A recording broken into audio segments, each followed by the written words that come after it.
into the first competency, competency 1. This is the importance of choosing a topic that is appropriate for your audience and your occasion. So you will be given criteria for each presentation. You'll be told this is an informative speech, this is going to be 5 minutes, or this is going to be 7 minutes, or this is a persuasive speech and this is how long. You will then choose a topic that's appropriate for that purpose, for the audience that you're giving it to. So you wouldn't want to go and speak to a group of middle school students about investing and try to convince them that they need to start.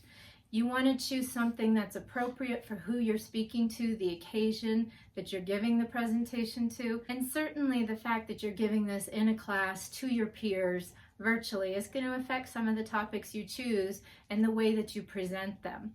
You also need to consider your time constraints. Those are incredibly important. I want to share an example because one of the first things you do at the start of your presentation is create an attention getter to draw people into your topic and help them connect with it. So that's the very first thing you want to think about is how do I get my audience's attention and connect them to that.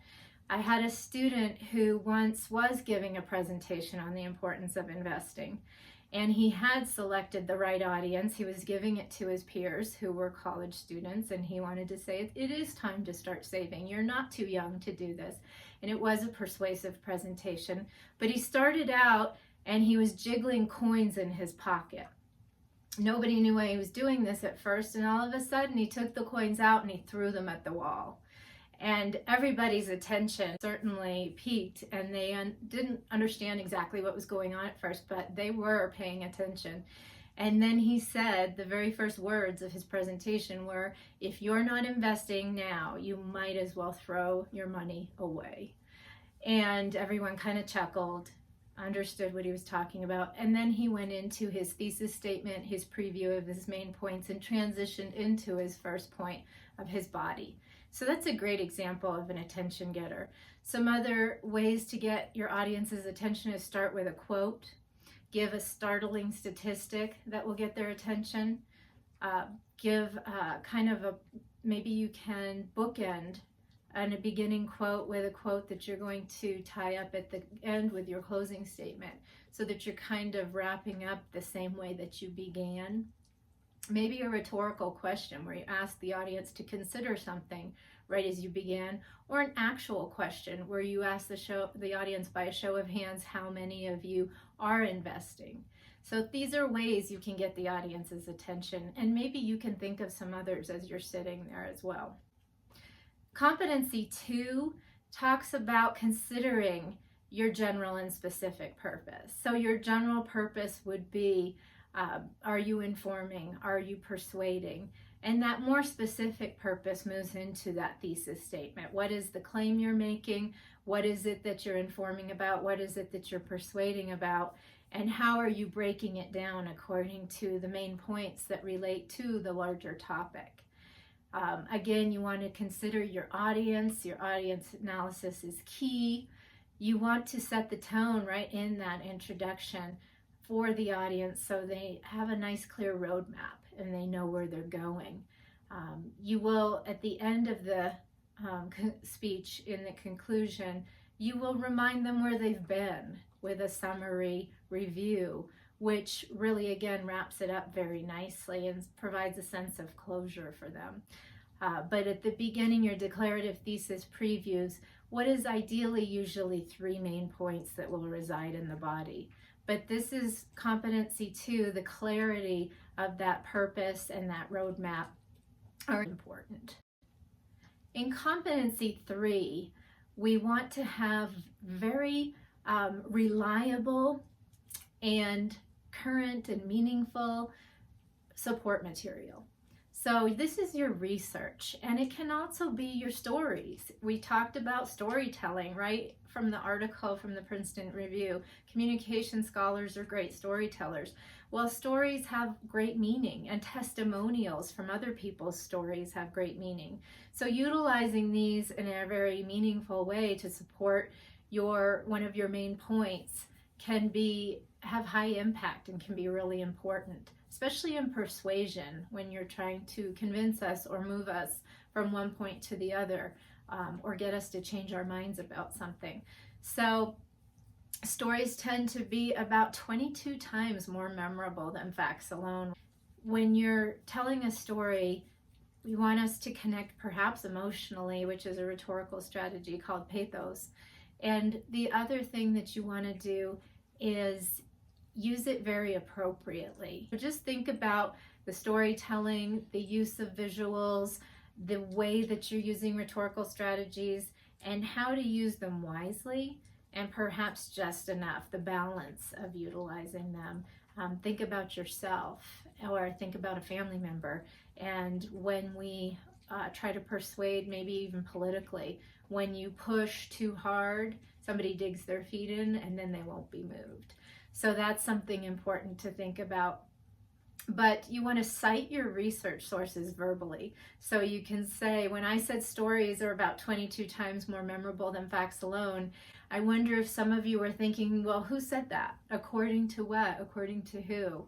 So it would be far more, have far greater impact if I had said, according to Jerome Bruner, its stories are about 22 times more memorable than facts alone.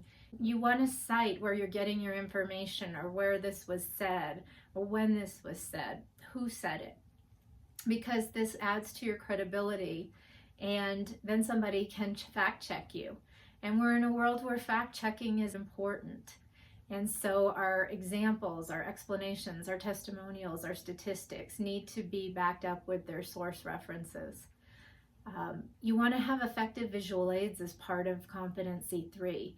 And that is something we're going to look at with something called the SCRAP method. Being simple, having contrast, using repetition, having a pattern to things, having alignment, and using proximity. And this is all for specifically speaking to your slides, your slide creation.